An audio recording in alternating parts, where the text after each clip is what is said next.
The key wouldn't turn. Only 2 hours after burying my husband George, I stood on my own porch while my son watched me through the glass. Brian didn't open the door. Instead, my daughter Jennifer set 2 suitcases beside my feet and said, "Dad left the house to us. You can't stay here anymore." Behind them, strangers were measuring my front yard for a developer. They had planned everything before George was even buried. Then I remembered his final warning. "Laura, don't let them open the walnut desk before you do.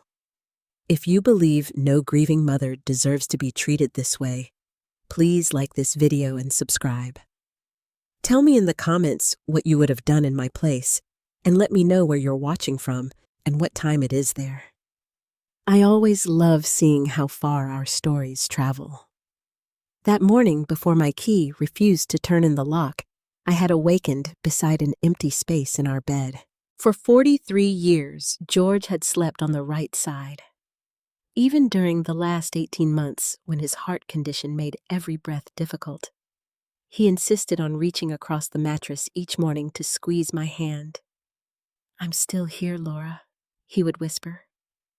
On the morning of his funeral, the space beside me was cold. I lay there until 6, listening to the old clock in the hallway.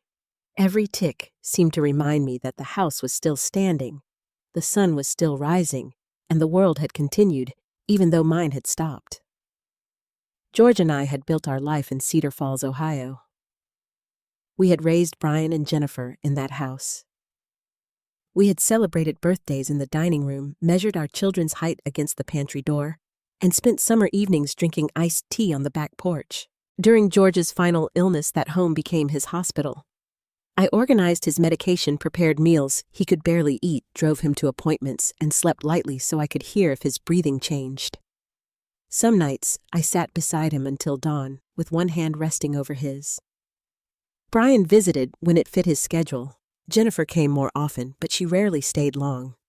Megan usually remained in the car, claiming hospitals and illness made her anxious. I never complained. They were our children. I kept telling myself they were frightened of losing their father. At the funeral home, Brian greeted guests as though he were hosting a business event. His dark suit was perfectly pressed, and he shook every hand with practiced solemnity.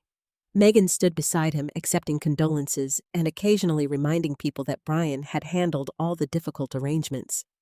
Jennifer stayed near the flowers, repeatedly checking her phone. Whenever someone approached me, Brian appeared at my shoulder. "Mom is exhausted," he would say before I could answer their questions. "We're making sure she doesn't have to worry about anything."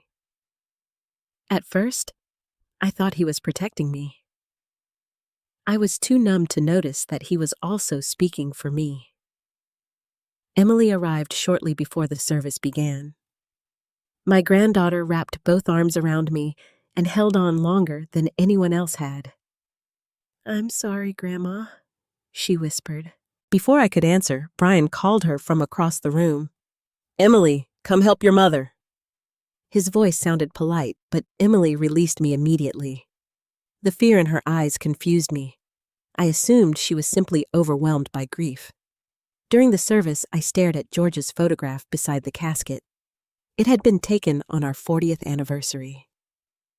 His silver hair was windblown, and he wore the gentle smile that had made me trust him when I was 25. The minister spoke about George's devotion to family, his patient nature, and his skill with wood. He mentioned the shelves George had built for the church library and the toys he made for children at Christmas. No one mentioned how afraid George had seemed during his last weeks. At the time, I had blamed his medication. Now I wondered whether he had been trying to warn me. After the service, the funeral director approached me with a small plastic bag containing George's personal belongings. Before I could take it, Brian stepped between us. "I'll handle that," he said. Inside the bag were George's watch wallet, wedding ring, and house keys. "Brian, I'd like his ring," I said. "Of course, Mom. Later." You shouldn't have to carry anything today. He slipped the bag into his coat pocket. The gesture seemed harmless then. Brian was my son. I had no reason to imagine he was collecting the keys he needed to remove me from my own home. At the cemetery, the wind cut through my black wool coat. Susan Parker stood beside me while the casket was lowered. She had been my closest friend for 32 years, and she kept one hand firmly around my arm. When the service ended, I wanted to go home. I wanted to sit in George's chair and be alone with the familiar smell of cedar shavings and his peppermint tea. Brian stopped me near Susan's car. "Mom ride with Susan?" he said. "Megan and Jennifer need time to prepare the house for the reception. I can help." "No, you've done enough. We'll call when everything is ready." Jennifer avoided my eyes. Megan was already climbing into Brian's SUV. I should have questioned them. Instead, I thanked my son for taking care of everything. Susan drove slowly through Cedar Falls. Neither of us spoke much. Bare trees lined the streets, and a pale afternoon sun reflected off the shop windows. I held George's funeral program against my chest. When we turned onto Maplewood Avenue, I immediately sensed something was wrong. 2 unfamiliar trucks were parked beside my house. A man with a measuring wheel was walking along the edge of the yard. Another photographed the front porch. "What are they doing?" Susan asked. "I don't know." I climbed out before she had fully stopped. My key entered the lock but would not turn. I tried again, then checked whether I had used the wrong key. It was the same brass key I had carried for 26 years. Brian appeared behind the glass. "Open the door," I said. He stepped outside but positioned himself between me and the entrance. Jennifer followed, carrying 2 suitcases. She placed them beside my feet without saying hello. Megan remained inside. "Why have you changed the lock?" I asked. Brian exhaled as if I were making things unnecessarily difficult. Dad left the house to Jennifer and me. His new will is clear. "What new will?" "We didn't want to tell you before the funeral. You changed the locks while I was burying him." Jennifer folded her arms. "This is hard for everyone, Mom." I looked past them into the hallway. Our wedding portrait had been removed. Cardboard boxes covered the floor. "My medication is inside. So are my clothes and documents. We packed what you need," Brian said, pointing to the suitcases. "Jennifer booked you a motel for 7 nights. That gives you time to make arrangements." "Arrangements for what? For somewhere else to live?" The words struck harder than any shout could have. Behind Brian, Megan reached for the curtains. She looked directly at me before pulling them closed, hiding me from view as though my humiliation were the embarrassing part of what they had done. Susan moved beside me. "You cannot throw your mother onto the street after her husband's funeral. This is a private family matter," Brian replied. The men in the yard continued measuring. I asked who they were. Brian's silence answered before Jennifer finally said, "There's an interested buyer." My children were not merely claiming the house. They were already preparing to sell it. Susan took me home with her. She put me in her guest room and made tea, though my hands shook too badly to lift the cup. One suitcase contained 3 dresses, 2 pairs of shoes, and several random kitchen towels. The other held winter clothes and an empty jewelry case. My heart medication was missing. So were my financial records, wedding album, and every letter George had written me. That evening, my phone displayed an automated real estate notification. Our address had been marked for a private sale to a development company. The listing had been initiated 4 days before George died. I stared at that date until the numbers blurred. Then I remembered George lying in our bedroom during his final week, repeatedly looking toward the hallway where his walnut desk stood. Once, when Brian entered the room, George had gripped my wrist and tried to speak. Brian interrupted, saying his father needed rest. Now I understood something I had been too grief-stricken to see. My children had not made this decision after the funeral. They had been waiting for it. I did not sleep that night. Each time I closed my eyes, I saw Brian standing behind the glass while Jennifer placed my suitcases on the porch. I kept hearing her say, "This is hard for everyone," as though stealing my home were simply another stage of mourning. At 7 the next morning, I called Brian. He did not answer. I called Jennifer, then Megan. All 3 calls went to voicemail. I left messages asking for my medication, financial records, and George's personal belongings. I kept my voice calm because part of me still believed that if I behaved reasonably, my children would remember I was their mother.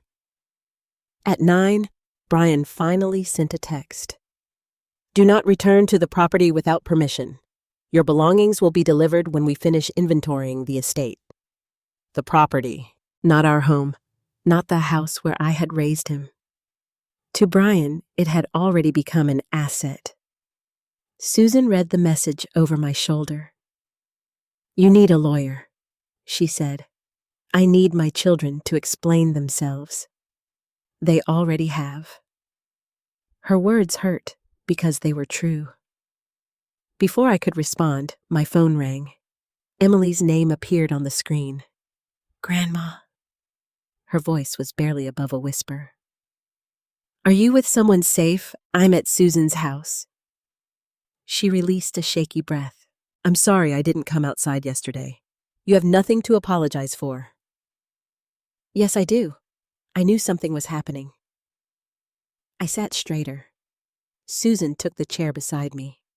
"What did you know?" Emily explained that several weeks earlier, she had overheard Brian, Jennifer, and Megan talking in the kitchen. They stopped whenever she entered, but one evening she listened from the hallway. "They were discussing your house," she said. "Dad said Mr. Bennett would pay quickly if you were gone before the title company started asking questions." "Who is Mr. Bennett?" "Richard Bennett. He develops commercial properties." I knew the name. His company had purchased several buildings near Maplewood Avenue. One of those buildings stood behind our backyard. Emily told me Richard wanted to demolish our house and combine the land with the neighboring commercial lot. Because our property created direct access to the main road, he was willing to pay well above its residential value. "But why would your father need the money so badly?" There was a long silence. "His restaurant investment failed. Brian had told me the restaurant was thriving. He had even promised to take George there when his health improved." Emily revealed the truth. Brian had borrowed heavily guaranteed part of the debt personally and fallen behind on payments. Jennifer was also struggling with credit card debt and could barely afford her apartment. Brian had promised her a share of the sale if she supported him. "What about your mother?" I asked. Mom contacted the developer. She arranged the first meeting. Megan had always been impatient with our modest way of life. She called our furniture outdated and once suggested George sell his tools because woodworking was just an old man's hobby. Still, I had never imagined she would help remove me from my home. Emily began crying. "Dad said you would be too upset after Grandpa died to fight them.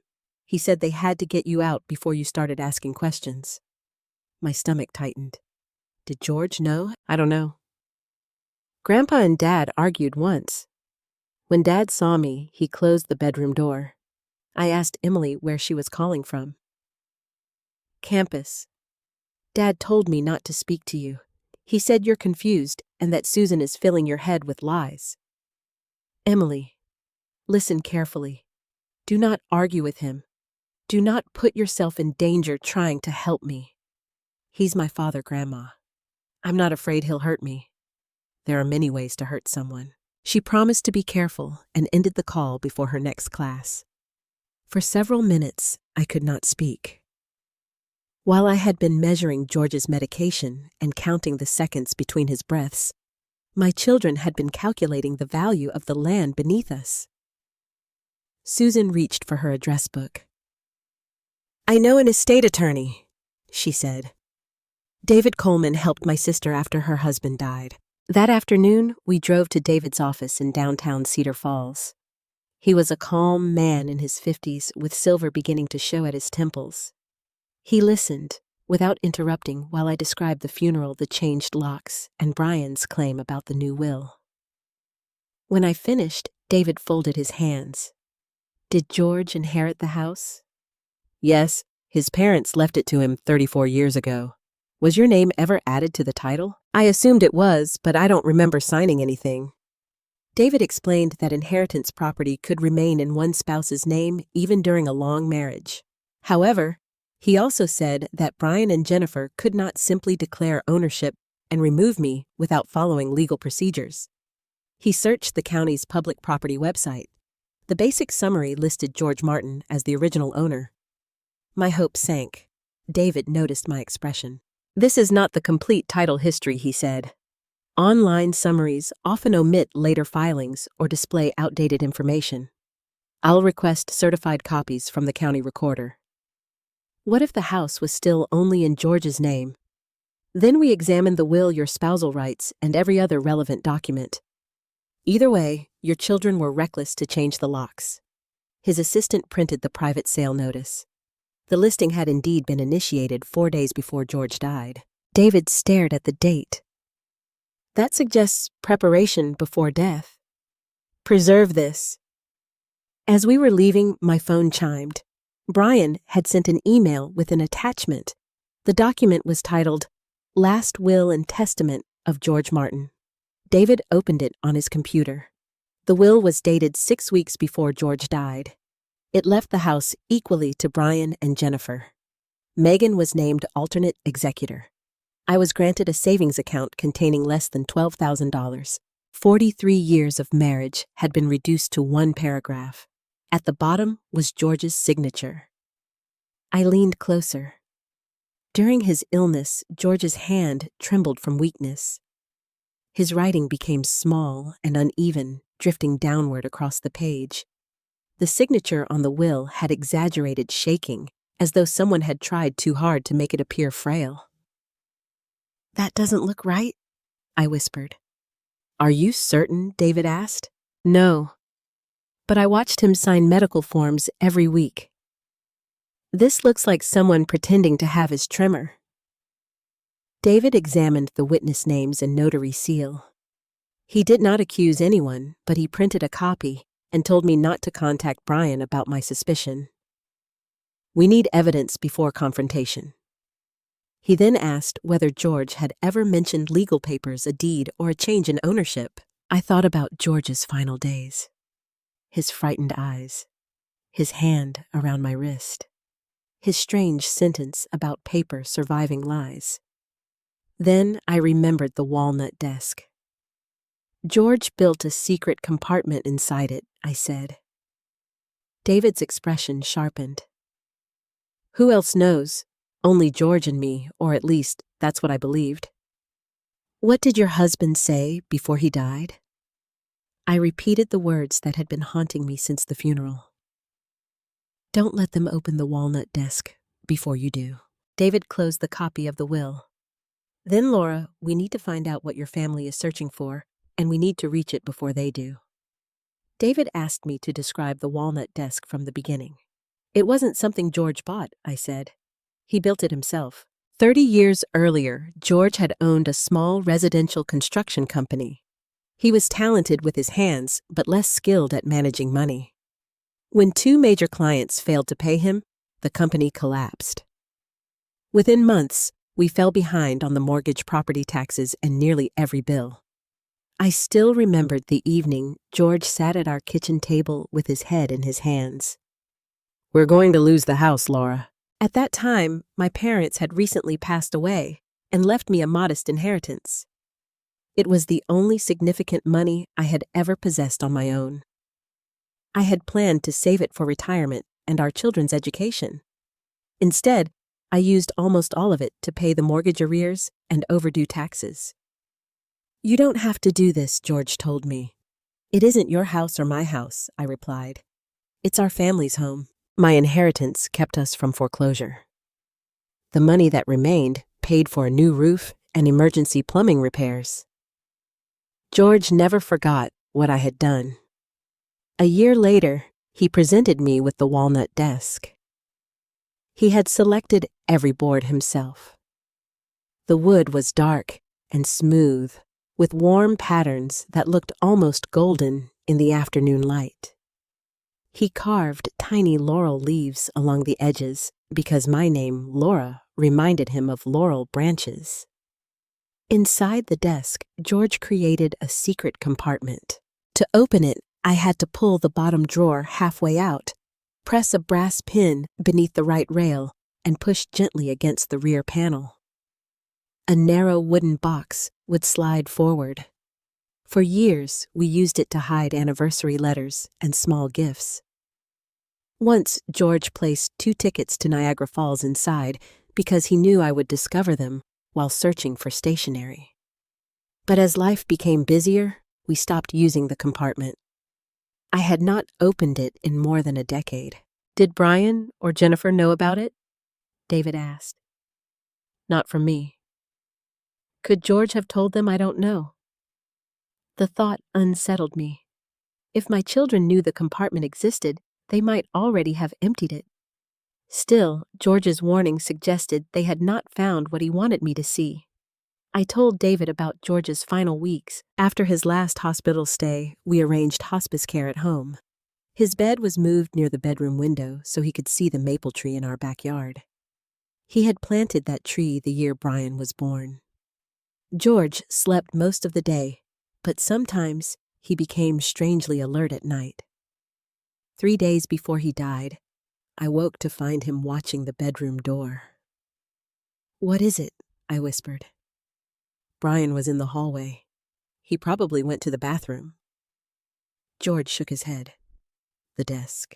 I assumed he was worried about unfinished bills or insurance documents. When I asked him to explain, he struggled for breath.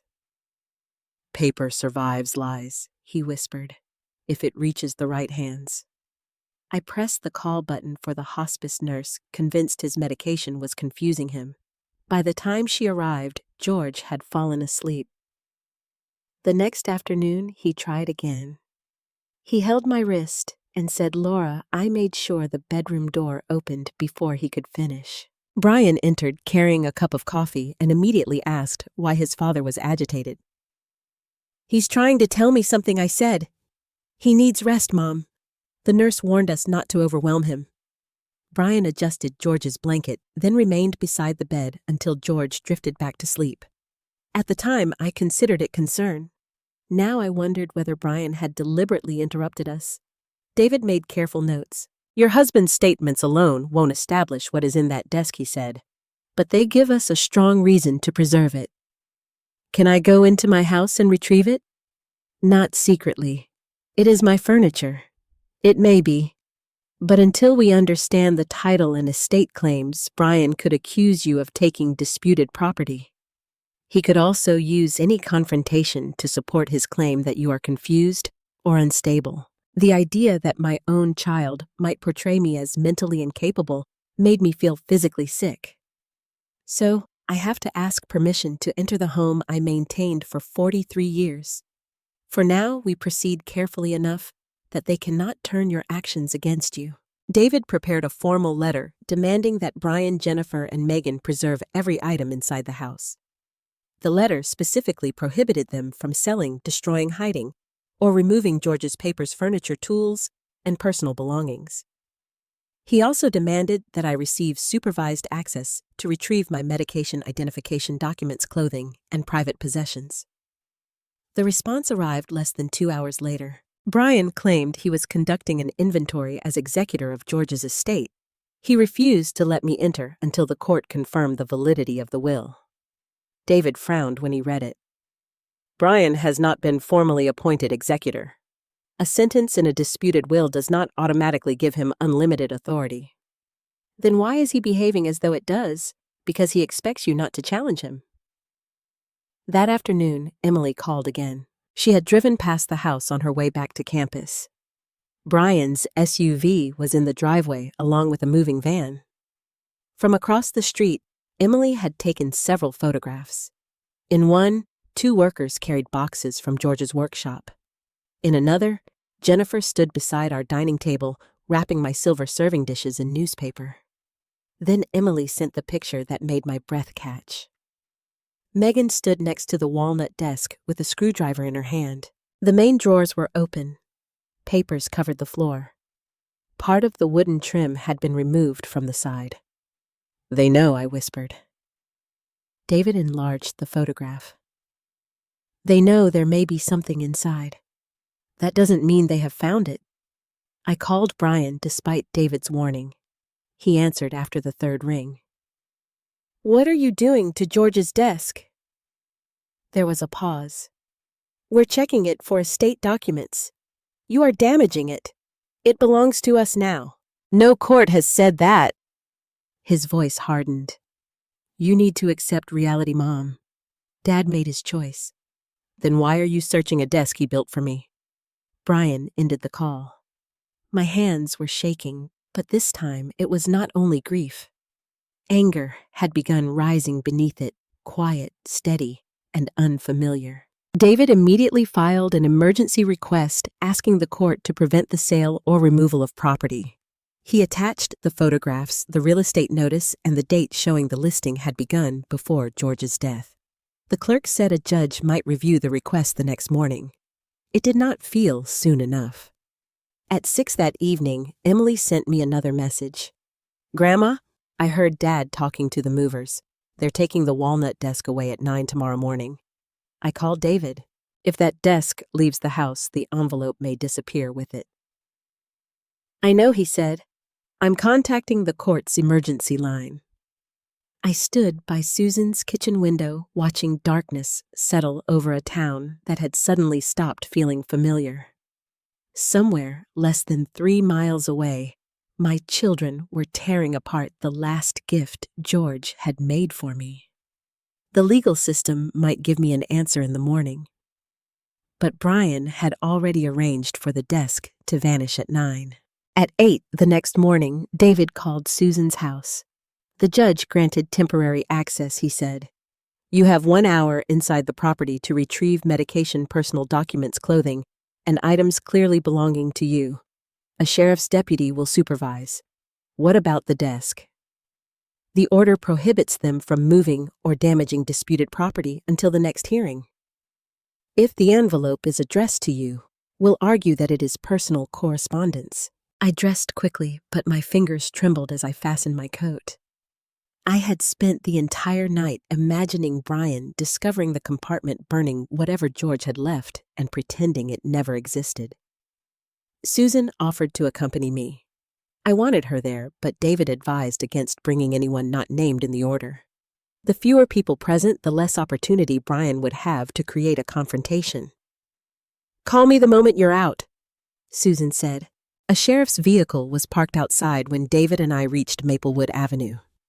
Deputy Maria Lopez introduced herself and carefully explained the rules. "You have 60 minutes, she said. "No one may interfere with your access. You may collect personal necessities, but contested estate items remain here. If there is disagreement, nobody touches the item until the court resolves it." Brian opened the door before we reached the porch. He wore a white shirt with the sleeves rolled neatly to his elbows, as if he were preparing for a business meeting rather than denying his mother access to her home. "This is unnecessary," he said. "I told her we would deliver her things."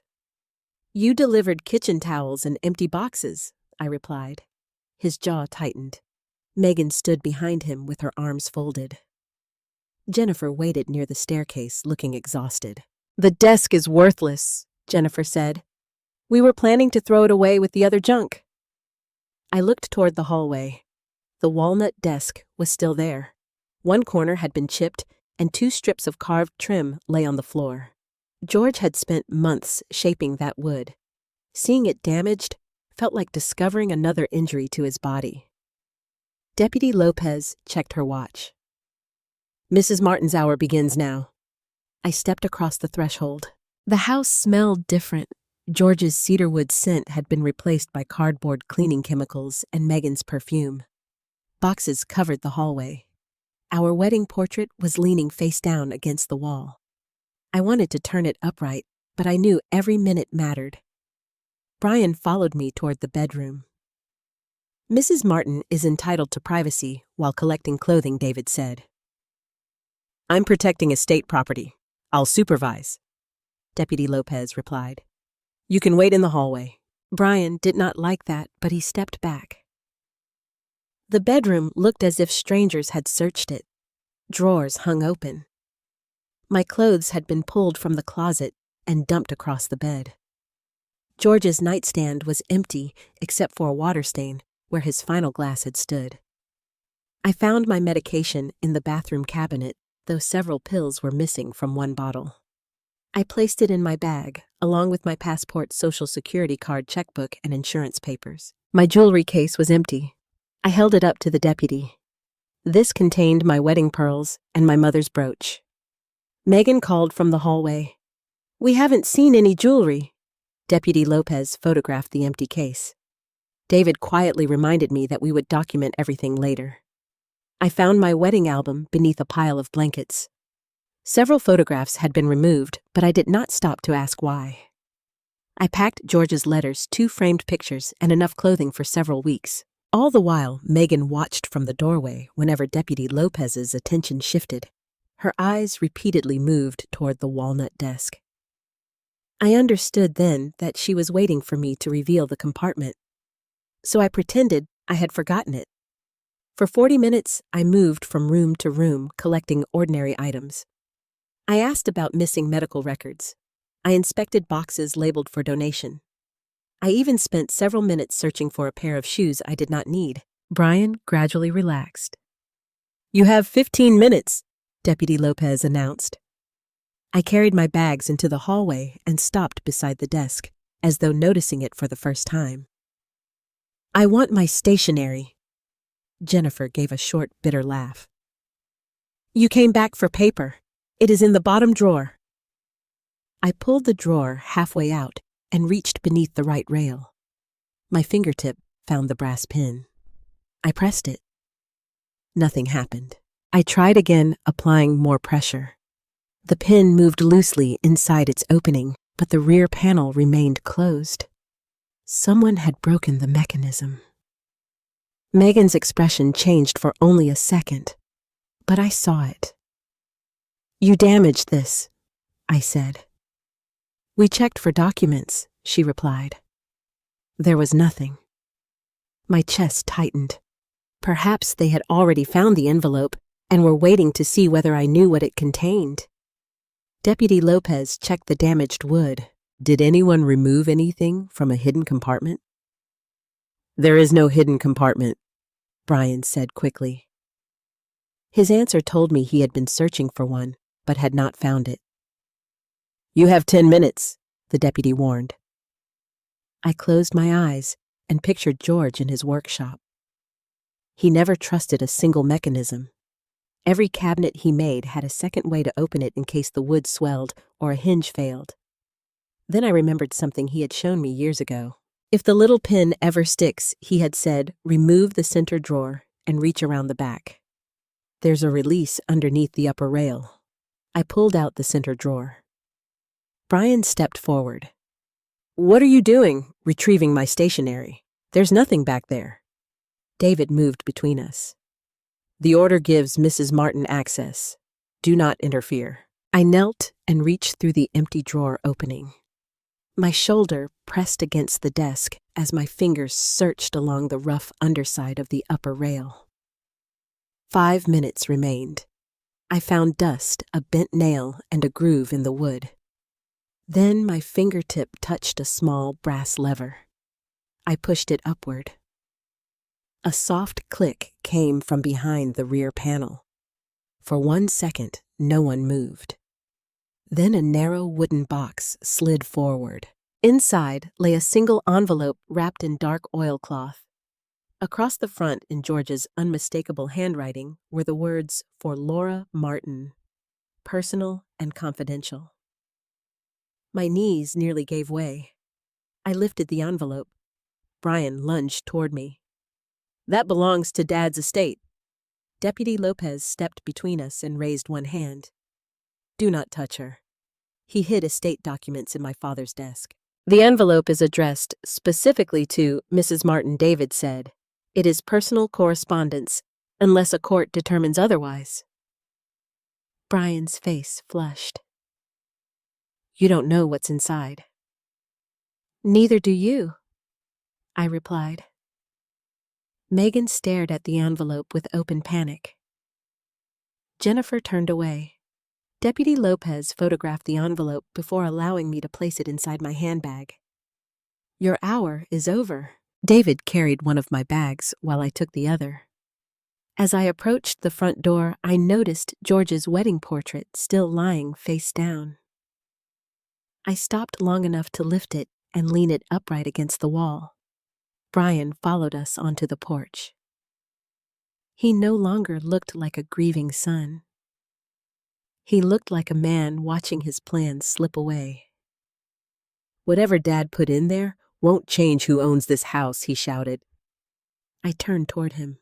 "If that were true, you wouldn't be so afraid of me opening it." For the first time since the funeral, Brian had no answer. I walked to David's car with George's envelope pressed against my chest. I wanted to tear it open immediately, but David asked me to wait until we reached his office where the contents could be documented properly. As we drove away, I looked back at the house. Megan stood behind the curtain watching us. My children still had the locks, the furniture, and the false will. But I had the one thing they had spent days desperately searching for. And whatever George had hidden inside it was important enough to make my son lose control in front of a sheriff's deputy. David did not open the envelope in the car. He placed it inside a clean document folder and kept it on his lap for the entire drive.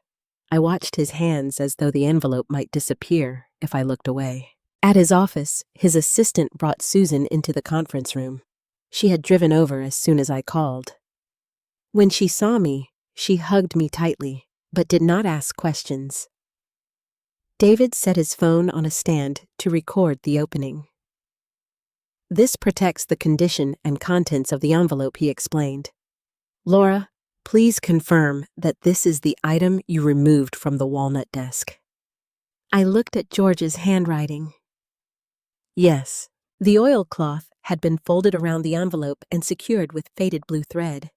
George always used blue thread when he repaired the canvas covers on his tools. That tiny familiar detail nearly broke me. I untied it carefully. Inside were 4 items: a handwritten letter, a certified property deed, a county recording receipt, and a small black flash drive. David reached for the deed first. As he read, his expression changed. He checked the second page, then returned to the first and read it again. "What does it say?" Susan asked. David turned the document toward me. "It says George transferred his entire ownership interest in the Maplewood Avenue property to Laura Martin." I stared at my name. The deed had been signed 9 years earlier. George's signature was steady and unmistakable. A notary had witnessed it, and the bottom of the document carried the seal and recording information from the county. "I don't understand," I whispered. "He never told me." David picked up the receipt. "This shows the deed was submitted and officially recorded 3 days after it was signed. If these certified markings are authentic, and they appear to be, then you have been the sole legal owner of the house for 9 years. Susan covered her mouth. For several seconds, the room was completely silent. Then I began to cry. I had imagined finding a letter, perhaps a copy of an old will, or proof that George wanted me to remain in the house. I had not expected to discover that the home had legally belonged to me all along. David waited until I was ready before handing me George's letter. "My dearest Laura, if you are reading this, then I was unable to explain everything before I left you. I am sorry for placing another burden on your heart, when you have already carried so much? The house on Maplewood Avenue is yours. It became yours long before I signed the deed. When my business failed, I gave you fear and debt. You answered with courage. You used the inheritance your parents left you to save our home. You paid the overdue mortgage, the taxes, the roof, and the plumbing. Without you, there would have been no house for our children to grow up in. I had to stop reading. The memory returned with painful clarity. George sitting at the kitchen table after the foreclosure notice arrived, unable to meet my eyes. He had felt ashamed for years, though I never blamed him. Susan squeezed my hand. I continued.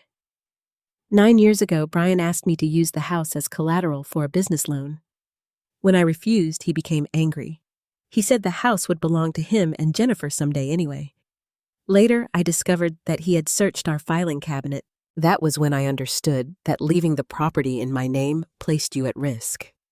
The sentence confused me until David gently corrected what George meant. The house originally remained in George's name, he said. He must have intended to write that leaving it in his name placed you at risk. My husband's letter continued. I went to an attorney alone and transferred the house to you. I recorded the deed so no one could legally erase it.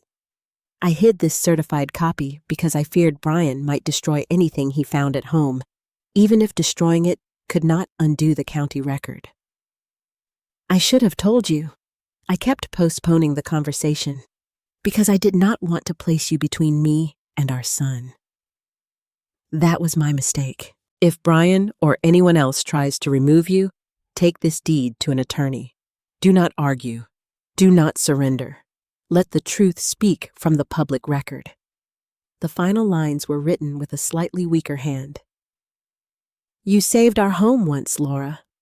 I hope this helps it save you now. All my love. George. I pressed the letter to my chest. George had known. He had known Brian might wait until his death to take the house, and he had quietly built a wall of legal protection around me. But beneath my relief was a deeper pain. My husband had carried this fear alone because he did not want to force me to choose between him and our son. Why didn't he trust me enough to tell me I asked? Susan's eyes filled with tears. Maybe he trusted your heart too much. He knew you would try to repair the family instead of protecting yourself. David studied the deed again. The recording information gives us what we need to verify it independently. He called the county recorder's office and requested an expedited certified title history. Less than an hour later, the office confirmed that a deed transferring the property from George Martin to Laura Martin had been recorded 9 years earlier. The online property summary had not reflected the most recent ownership entry. The complete official record did. David leaned back. This changes the case completely. What about the will Brian sent us? Even if the will were genuine, George could only leave property he owned at the time of his death. He did not own this house. It was not part of his estate. So Brian and Jennifer have no claim to it, not through the will. For the first time since the funeral, I felt the floor beneath me become solid again. The locks Brian had changed were attached to my doors. The boxes Megan had packed contained my belongings. The yard Richard Bennett's workers had measured was my land. My children had locked me out of a house they did not own. David warned me not to celebrate yet. Brian may challenge the deed. He could claim George lacked mental capacity, that his signature was invalid, or that you pressured him. But this happened 9 years ago. George was healthy. That will help us tremendously.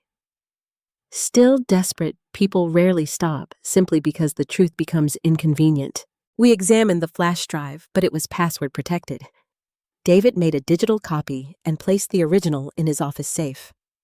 We decided not to guess repeatedly because the files might have security protections. Then David prepared a filing asking the court to recognize my ownership, restore my access, and prohibit Brian from selling or damaging the property. Before he could submit it, an email arrived from Brian's attorney. Brian and Jennifer had filed an emergency petition challenging the deed. They accused me of exerting undue influence over George and secretly manipulating him into transferring the house. The words left me breathless. I had not even known the deed existed yet. My children were prepared to tell a court that I had forced their father to sign it. David read the petition twice. They moved quickly, he said. They must have known there was a deed, or they suspected one existed and prepared this argument in advance. I thought of Megan standing beside the damaged desk, screwdriver in hand.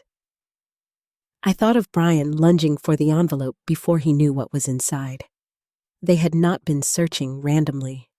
Somewhere along the way, George had said or done enough to make them afraid. David closed the file. The deed proves the house is yours. Now we have to prove George gave it to you freely. I looked down at my husband's final letter. Brian had already taken my keys, my belongings, and my dignity on the day of George's funeral.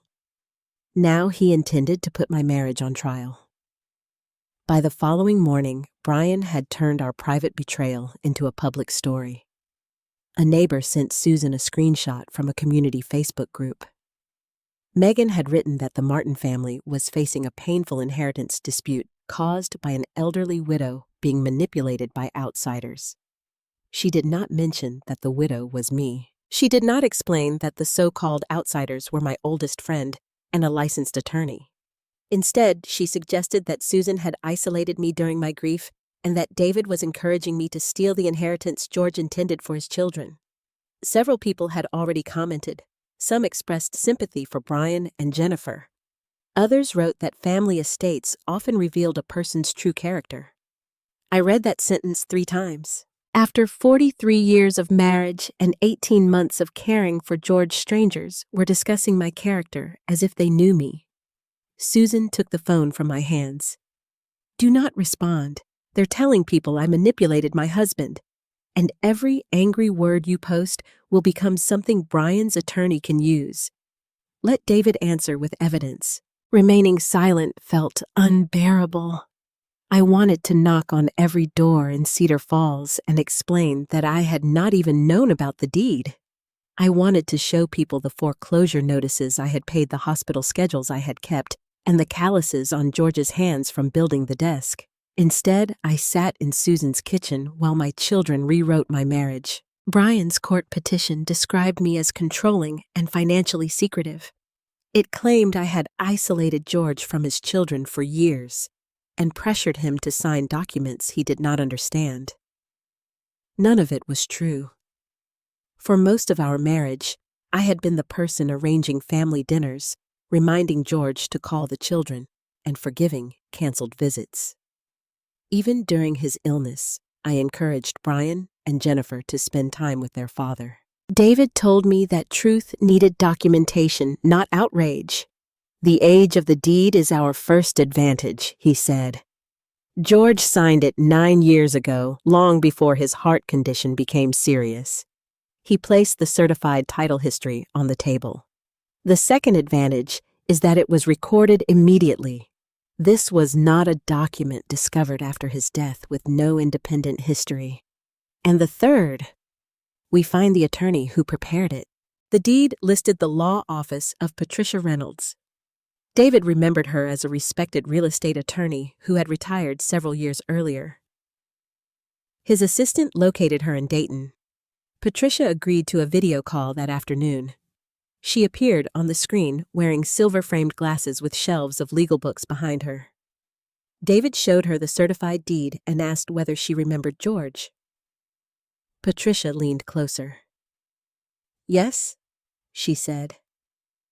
George Martin, carpenter, very careful man. My heart jumped at the word carpenter.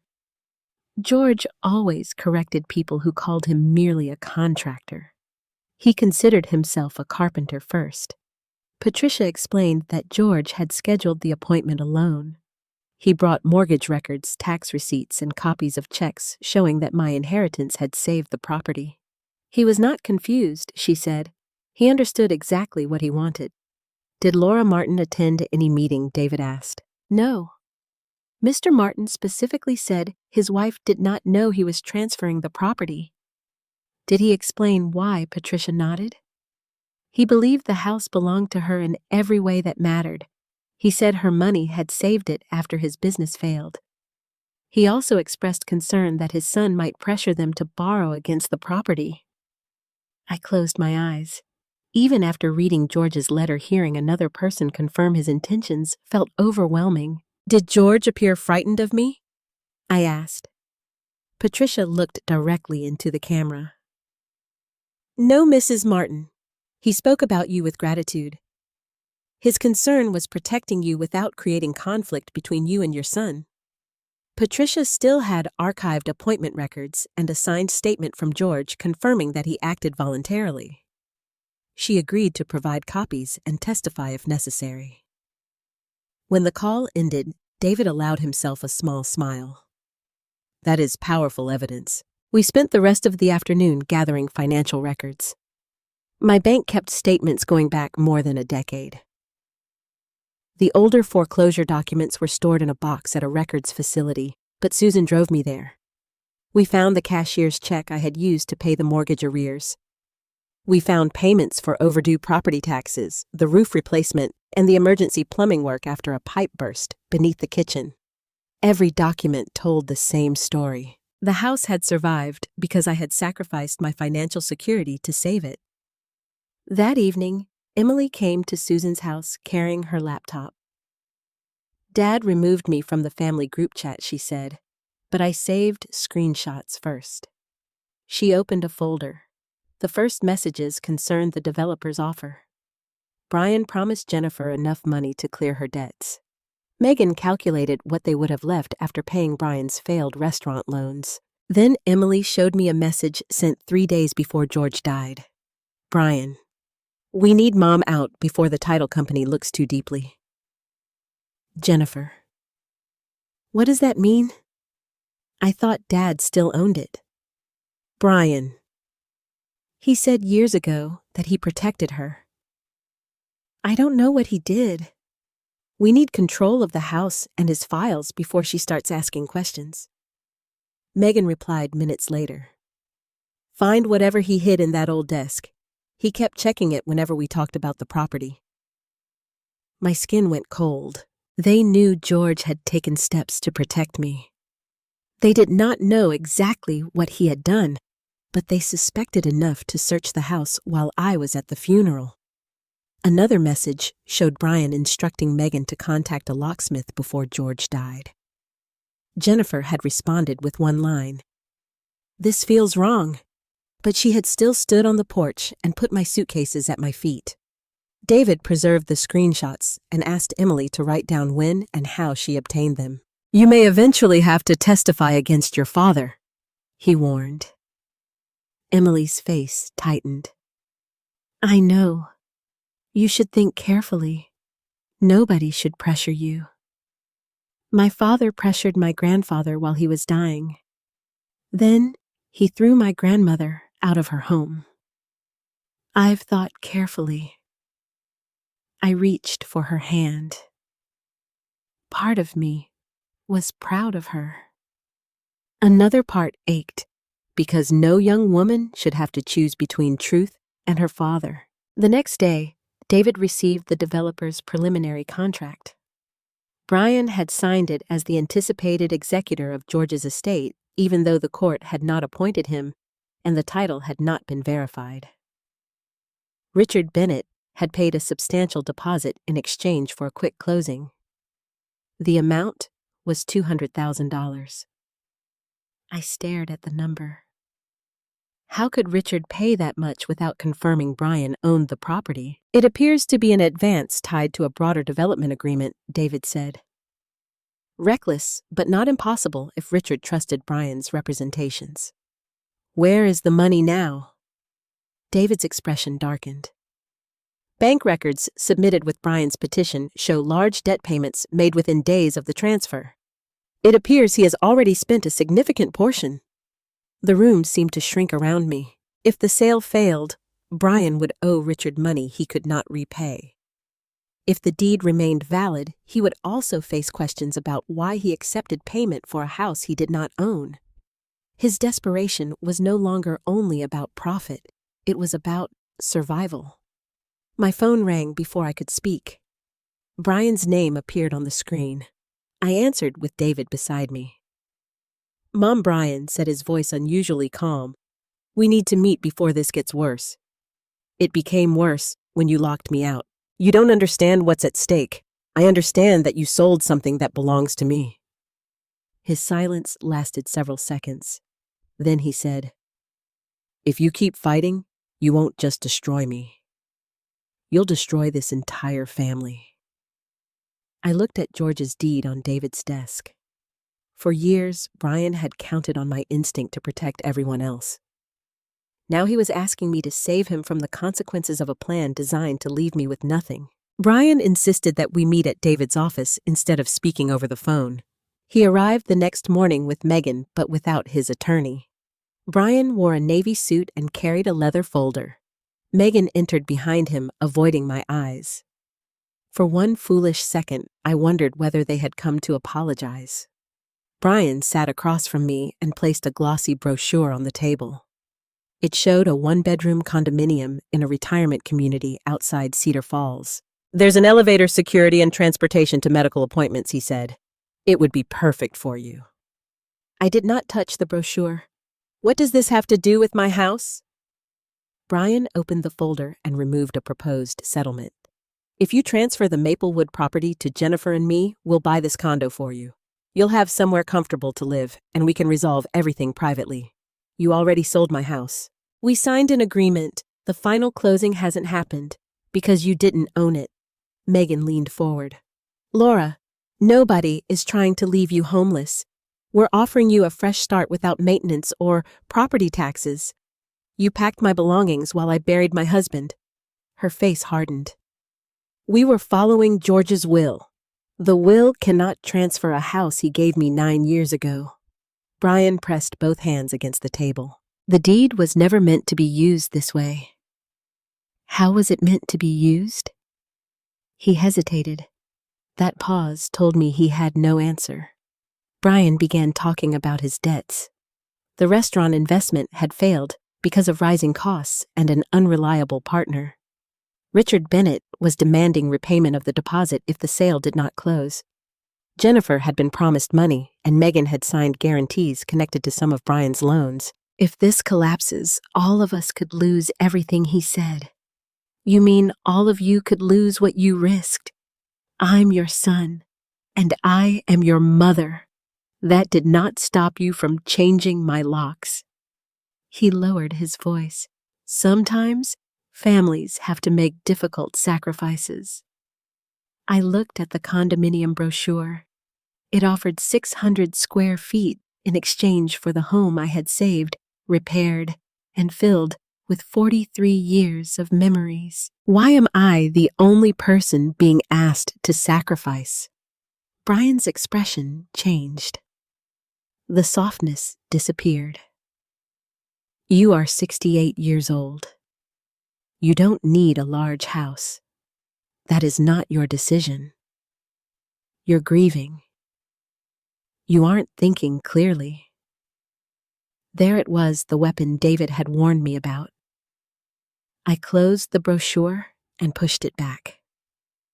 Love does not require me to surrender my safety so you can escape the consequences of deceiving me. Brian stood. "If you reject this offer, we'll ask the court to determine whether you are competent to manage the property." David's voice remained calm. "Threatening your mother's mental capacity because she refused an unfavorable settlement will not help your case. It isn't a threat. She's being influenced by you and Susan." Megan gathered the papers. "You'll regret making this public." After they left, I sat motionless. Brian had not come to negotiate. He had come to frighten me into obedience. 2 days later, a county social worker arrived at Susan's house. Someone had reported that I was an emotionally vulnerable widow being isolated and financially exploited. The complaint specifically named Susan and David. The social worker was polite, but I felt humiliated as she asked whether I controlled my own bank account, chose my meals, understood where I lived, and knew the current date. I answered every question. David arranged an independent evaluation with a geriatric physician and cognitive specialist. I understood why it was necessary, but the appointment still felt like another violation. The physician asked me to remember words, draw a clock, explain financial scenarios, and describe the legal dispute in my own language. I completed every task. Her report concluded that I was fully capable of making independent legal, personal, and financial decisions. She also noted that grief did not equal cognitive impairment. I should have felt victorious. Instead, I sat in Susan's car afterward and cried. "What hurts most?" she asked. "That my own son thought people would believe him simply because I'm older." Susan took my hand, then let the report close that door. That evening, Emily arrived, carrying a backpack.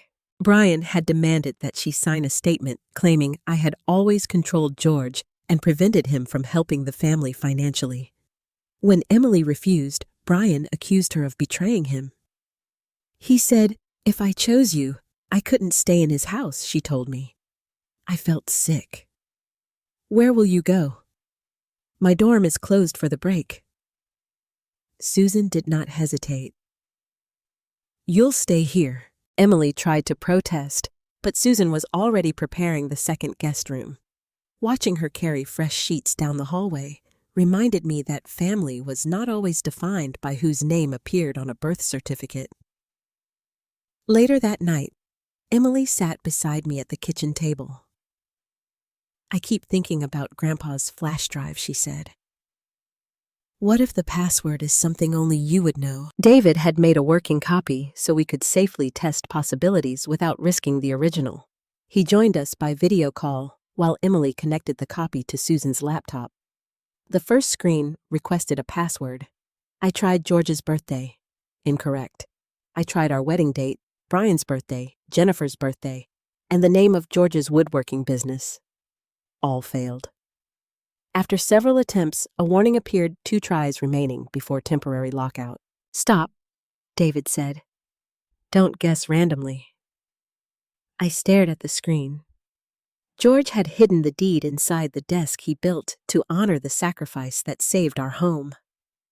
If he had chosen a password for me, it would not be complicated. It would be a memory. I thought back to the day we first walked through the house. It had been raining.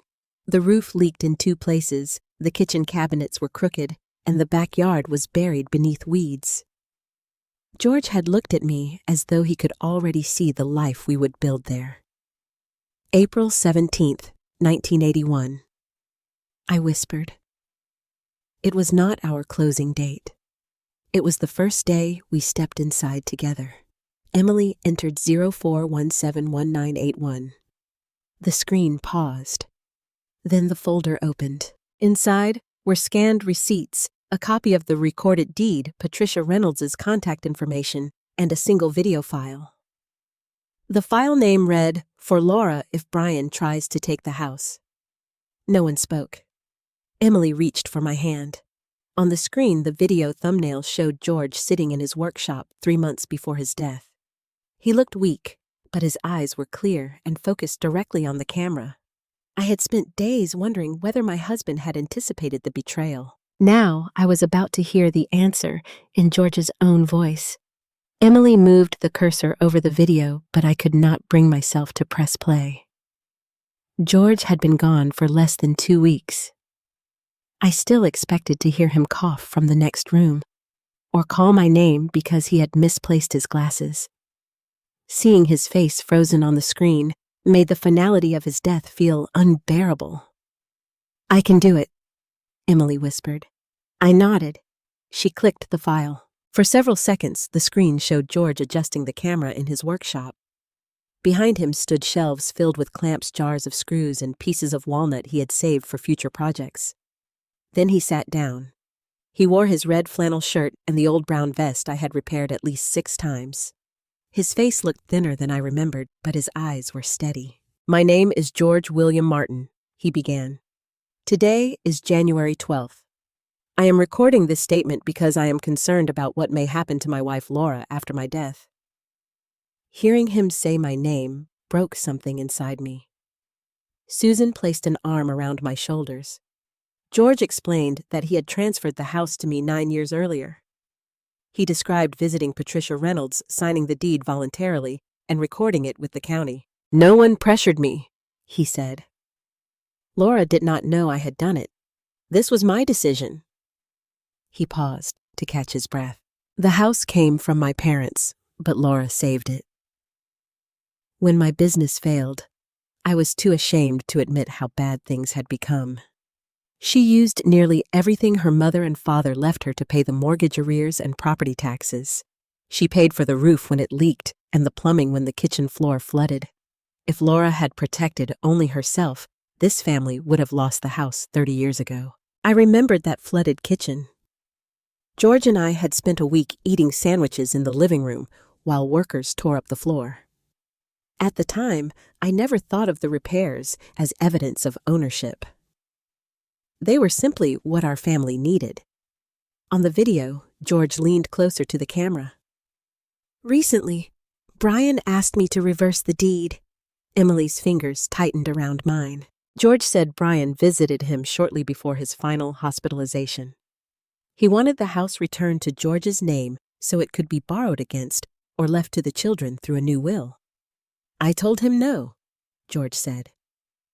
The house is Laura's security. It is not a solution to Brian's debts.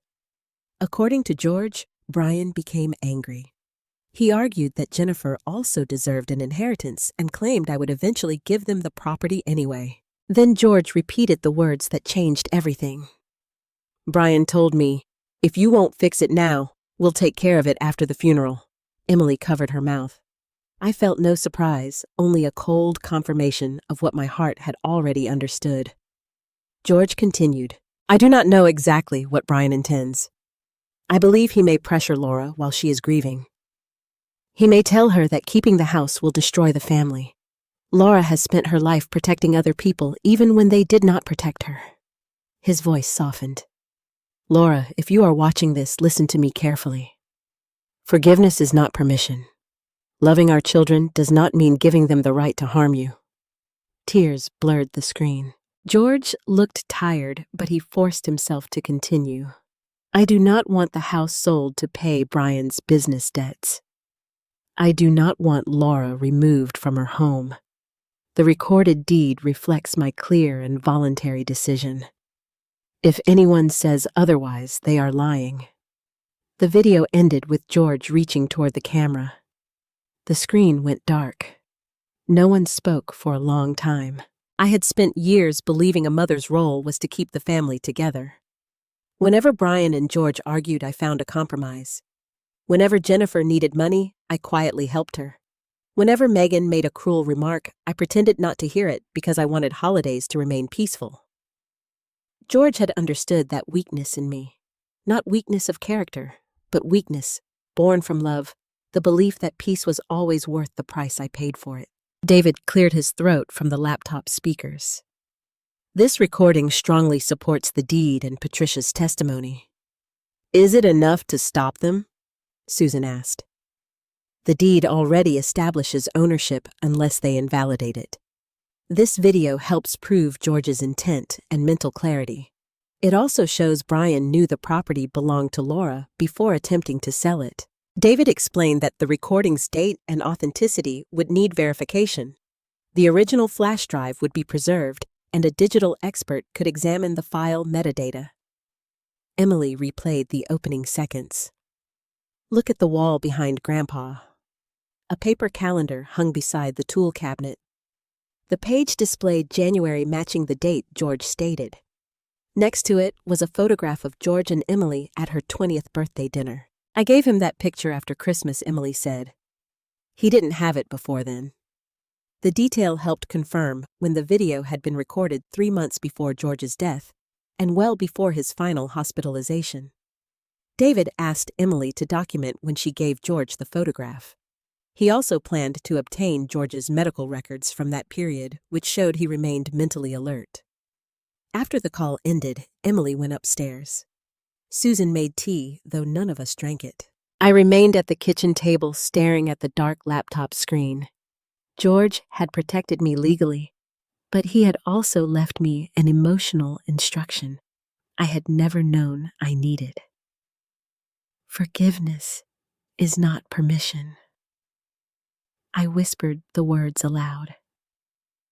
For most of my life, I had treated forgiveness as a door that must remain open no matter how many times someone walked through it carrying harm. George was telling me I could close that door without closing my heart. The next morning, David submitted the video, the group messages, Patricia's statement, and my financial records to the court. He also requested immediate restoration of my access to the property.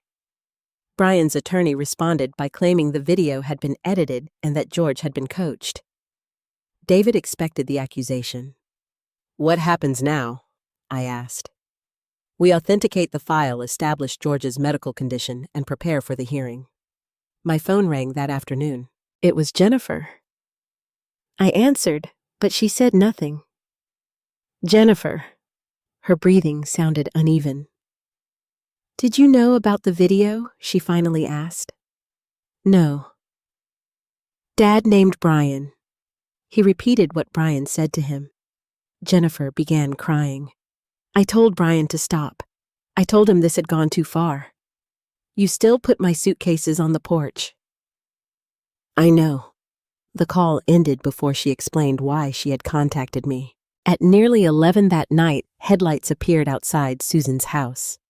A car door closed, followed by a hesitant knock. Susan looked through the window. "It's Jennifer." I opened the door. My daughter stood on the porch without a coat, her face pale from the cold. She held no suitcase, no lawyer's letter, and no carefully prepared excuse. "Mom," she said, "there's something about Dad's will you still don't know." I stepped aside, but did not embrace her. Jennifer entered the house, looked toward the stairs to make sure Emily was not listening, and lowered her voice. "Dad never agreed to leave us the house." Jennifer sat at Susan's kitchen table, with both hands wrapped around a cup of coffee she never drank.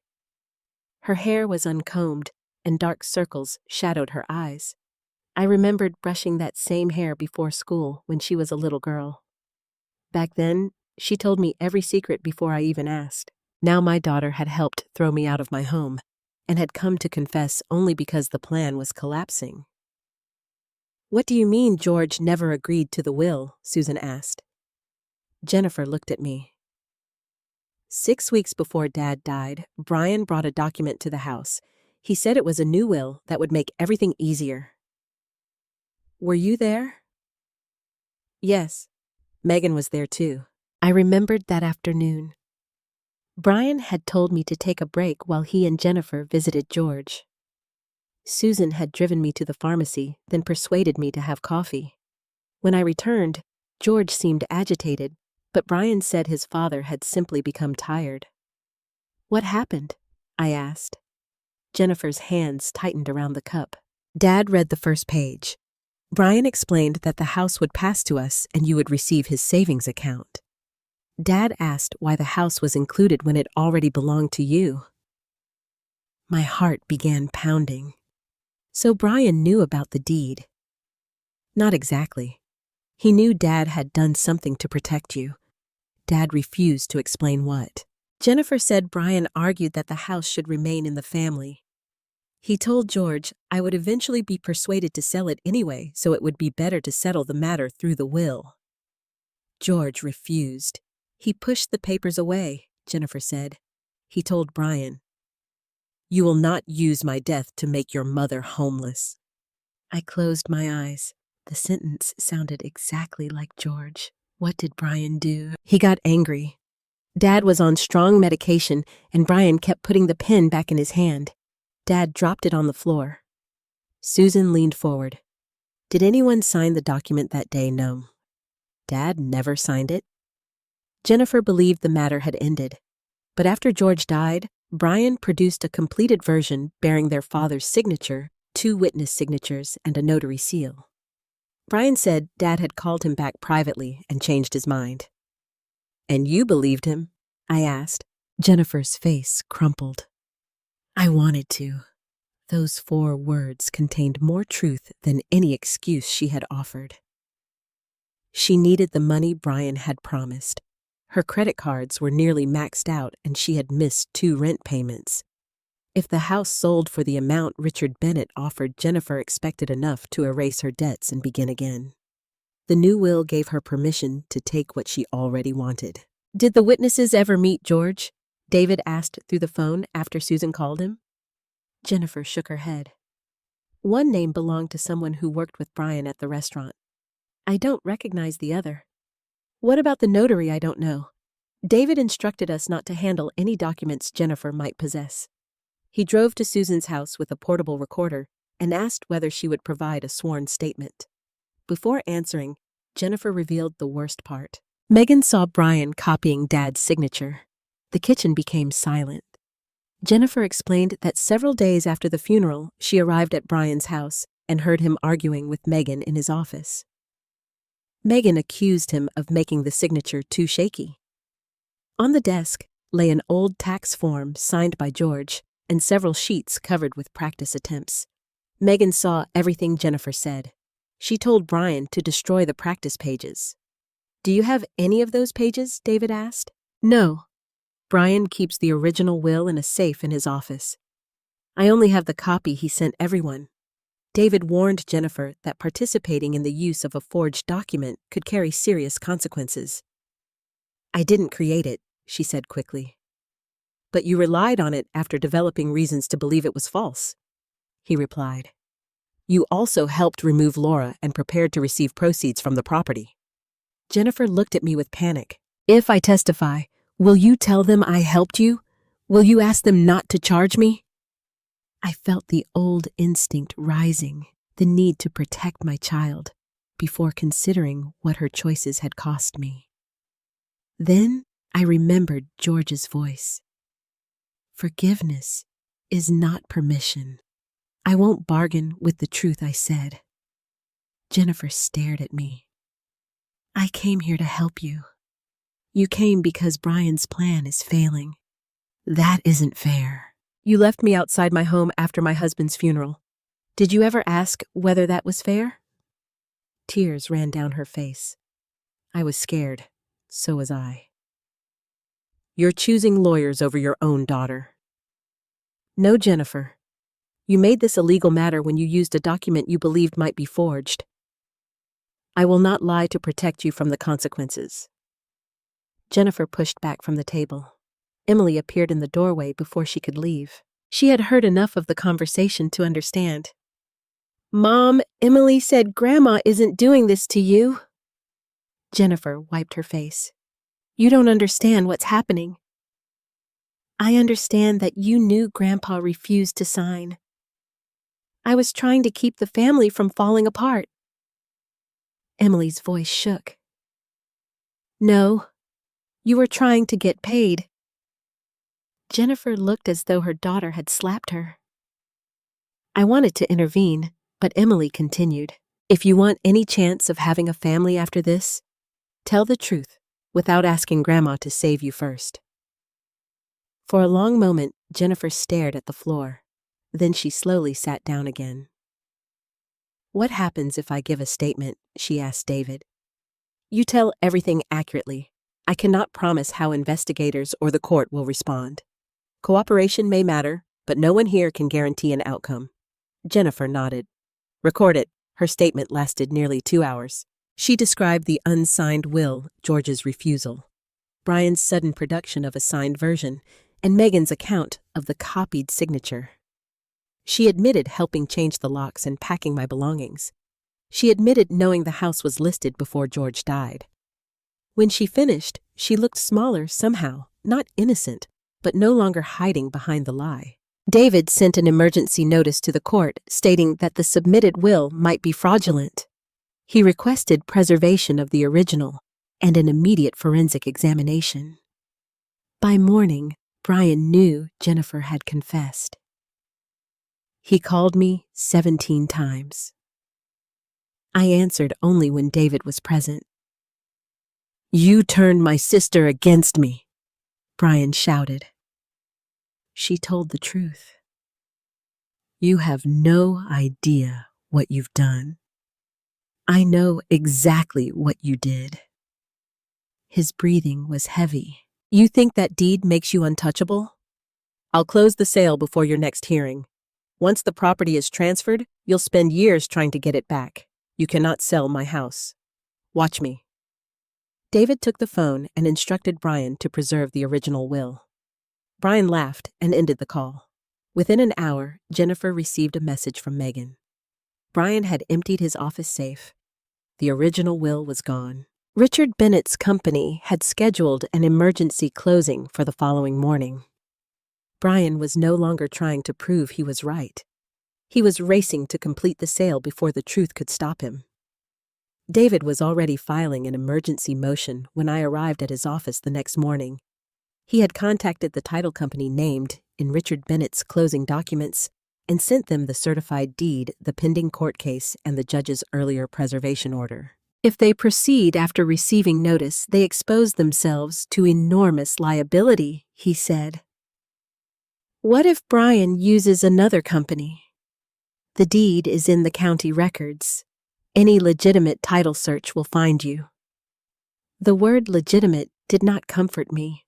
Brian had already submitted a false will, accepted money for property he did not own, and removed the original document after learning it would be examined. I no longer assumed he would obey a rule simply because breaking it was reckless. Across town, Brian and Megan met Richard at the title company's office. Jennifer knew the location because she had originally been expected to attend and sign documents.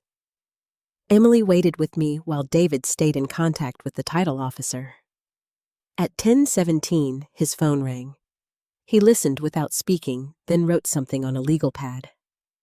The closing has been suspended, he told us after ending the call. My knees weakened with relief. The title company's full search had discovered the recorded deed transferring the property to me 9 years earlier. Brian had represented that George owned the home when he died, but the official record proved otherwise. The company refused to issue title insurance or transfer ownership without my signature or a court order invalidating the deed. Richard Bennett was furious. According to David, Richard claimed Brian had guaranteed there were no title problems. He demanded immediate repayment of the $200,000 advance and threatened legal action. Brian could not return it. The judge reviewed our emergency motion before noon. The new order prohibited Brian, Jennifer, Megan, Richard, or anyone acting for them from selling, transferring, damaging, demolishing, or removing anything from the property. It also restored my immediate access while the ownership challenge continued. Deputy Maria Lopez met us at the house that afternoon. Standing on the porch again, I felt the same cold pressure in my chest that I had felt after the funeral. The new lock remained on the door, but this time, Brian was required to surrender the key. He did not come. Megan left it with their attorney, who delivered it to Deputy Lopez. The moment the door opened, I knew more had been taken. The living room rug was gone. So were 2 lamps, the antique clock George inherited from his father, and the oak cabinet where I kept family china. Empty rectangles on the walls showed where photographs had hung. In the dining room, several chairs were missing. The walnut desk remained in the hallway because of the earlier order, but its damaged trim had been tossed into a cardboard box. I ran my hand over the broken edge and promised George silently that I would repair it. His workshop was worse. The main workbench had been cleared. Hand planes, chisels, clamps, and carving tools collected over 40 years were gone. George had engraved his initials into many of them. These were not estate inventory items waiting for a decision, I said. They were taken to be sold. Deputy Lopez photographed every empty shelf. My bedroom had been searched again. The mattress was shifted and clothing covered the floor. My mother's brooch and wedding pearls were still missing. Emily opened her laptop at the kitchen table and searched online resale sites. Within minutes, she found photographs of our belongings. A seller using Megan's initials had listed the antique clock dining chairs, silver serving pieces, and several boxes of woodworking tools. One listing had already been marked sold. David instructed Emily to save the links and screenshots. Deputy Lopez contacted an investigator who began requesting account and transaction records. I stood in George's workshop, staring at the pale outlines where his tools had hung. They had not merely tried to take the house. They were dismantling our life piece by piece and assigning a price to each memory. A vehicle pulled into the driveway. Brian climbed out and walked toward the front door, carrying an empty duffel bag. "What is she doing here?" he demanded. Deputy Lopez stepped onto the porch. "Mrs. Martin has lawful access under today's court order. This is still disputed property. Then your attorney can address that in court."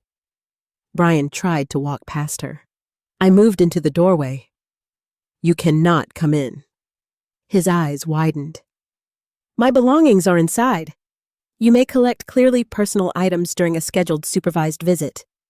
You don't get to tell me when I can enter my father's house. It is my house." The words came out quietly, but saying them changed something inside me. Brian looked past me toward the hallway.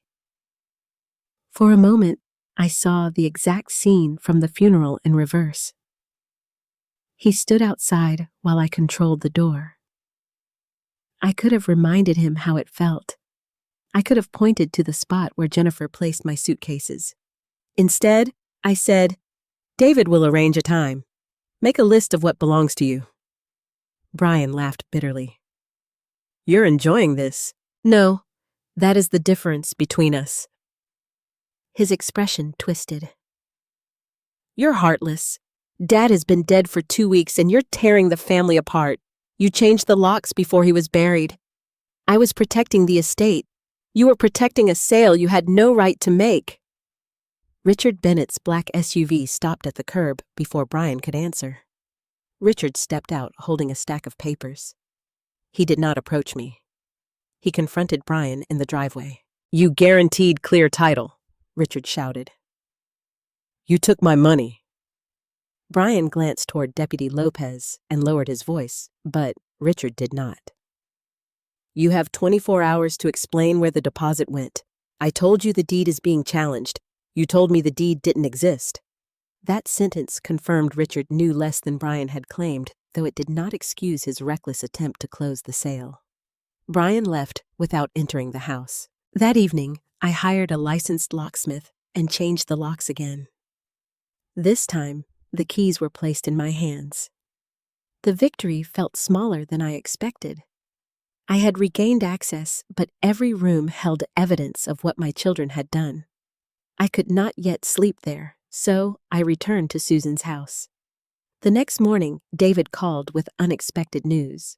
A court investigator had located Brian's vehicle in the parking garage near Richard's attorney's office. Because the judge had ordered preservation of the original will, and investigators had probable cause connected to the suspected fraud, they searched the vehicle under proper legal authority. Inside the locked center console, they found a large envelope. It contained the alleged original will. Brian had not destroyed it. He had been carrying it with him, perhaps intending to use it at the closing or hide it somewhere safer. The document was immediately secured and sent to a forensic examiner. The examiner would compare George's signature with verified samples and analyze the paper ink printing and notary information. Brian had spent days insisting that the will proved George chose him. Now the document would finally speak for itself, and unlike my son, paper had no reason to lie. The forensic report arrived 4 days before the ownership hearing. David asked me to come to his office rather than discuss it over the phone. When I entered the conference room, the alleged will lay inside a clear evidence sleeve. It was the document Brian had used to throw me out of my home. For weeks, he had insisted that George signed it freely. Now every part of that claim had been examined. The signature was traced, David said. I sat beside Susan and listened while he summarized the examiner's findings. The expert had compared the signature on the will with more than 30 verified samples from George's tax returns, medical consent forms, bank records, and personal letters. Natural signatures contained small variations in pressure, speed, and movement. The signature on the will did not. It showed hesitation marks and tiny stops where the pen should have moved continuously. It also contained indentations suggesting someone had placed a genuine signature underneath and followed its shape. What about the shaking, I asked, artificially exaggerated. The person who created it tried to imitate George's illness, but misunderstood how his actual tremor affected his writing. The paper revealed another problem. Although the will was dated 6 weeks before George died, the specific package of paper had been manufactured later. Purchase records from Brian's office account showed that Megan ordered that same brand after the date printed on the will. The printer metadata also connected the document to the computer in Brian's home office. Even the notary seal was suspicious. The commission number belonged to a notary who had retired the previous year and denied witnessing George's signature. David slid the report toward me. This does more than weaken the will. It strongly supports deliberate fabrication. I expected to feel satisfied. Instead, I thought of Brian as a boy concentrating so hard while writing his name on homemade birthday cards. I wondered when that little boy had become a man capable of tracing his dying father's signature. Megan was questioned after investigators obtained the purchase records. At first, she denied everything. She claimed the paper had been ordered for household use and said she had never seen Brian prepare legal documents. Then Jennifer's sworn statement was presented to her. Investigators also recovered text messages in which Megan told Brian that the signature looked too shaky and instructed him to destroy his practice pages. Faced with the evidence, Megan changed her story. She admitted seeing Brian copy George's signature from an old tax form. She also acknowledged ordering the paper and helping him locate information for the notary section. Megan insisted the plan had been Brian's. He said Laura would never fight us, she told investigators. He said she would be upset for a few weeks, then accept the condo and forgive everyone. Those words wounded me almost as deeply as the changed locks. They had not mistaken my kindness for ignorance. They had counted on it as part of their strategy. Brian refused to admit responsibility. Through his attorney, he blamed Megan for preparing the documents. He accused Jennifer of lying to avoid consequences. He claimed Richard pressured him because of the development deal. Finally, he blamed George. If Dad had divided things fairly, none of this would have happened, he said. But fairness to Brian meant receiving what belonged to someone else. The courtroom was nearly full on the morning of the hearing. I sat beside David with George's letter and certified deed inside a folder. Brian sat across the aisle with his attorney. Jennifer and Megan had separate counsel. They no longer looked at one another.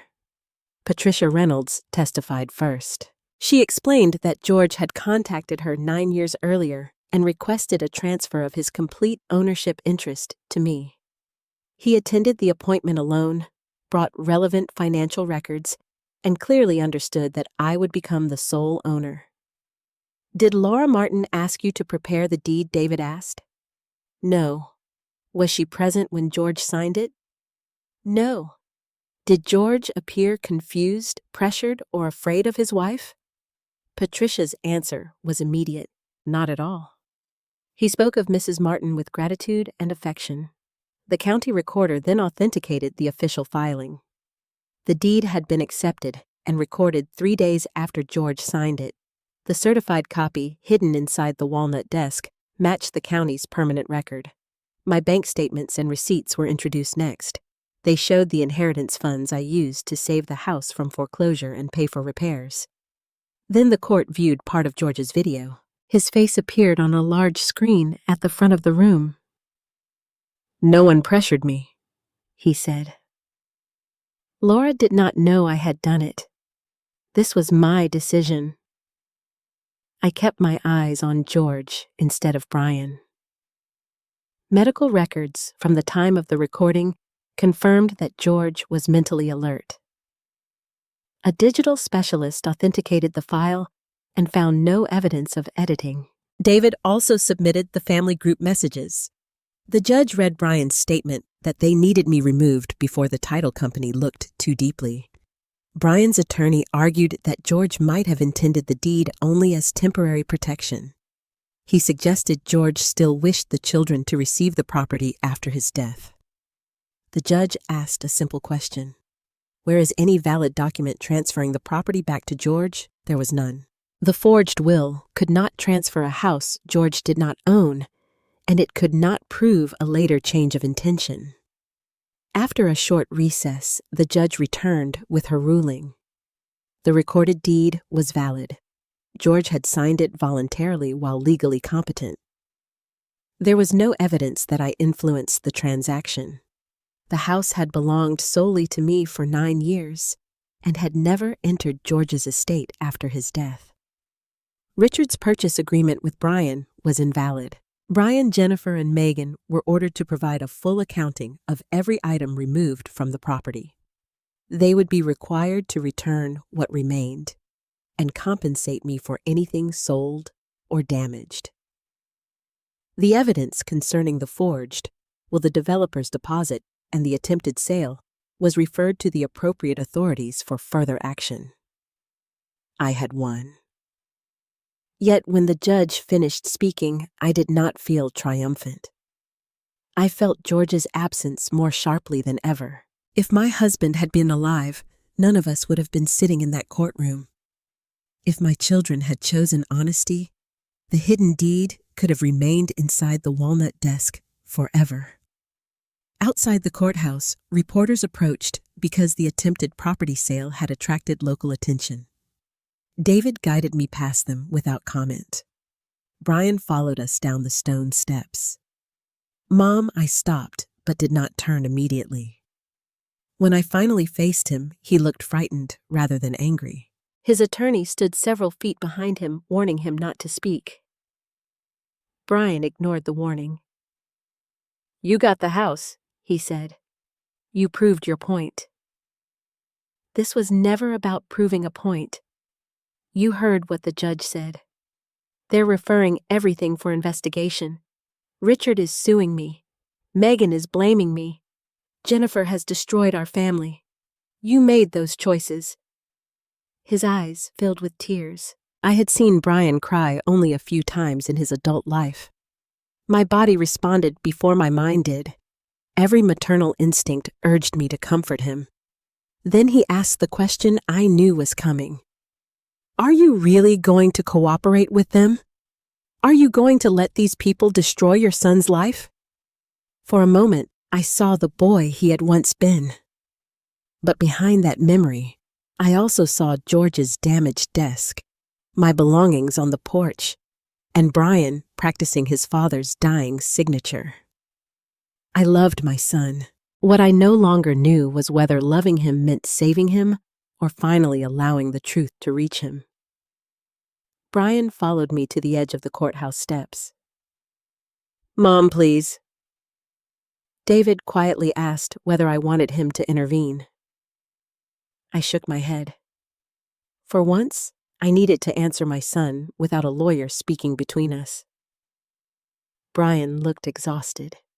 His suit was wrinkled, and the confidence he had worn since the funeral had disappeared. "You can tell the investigators this was a misunderstanding," he said.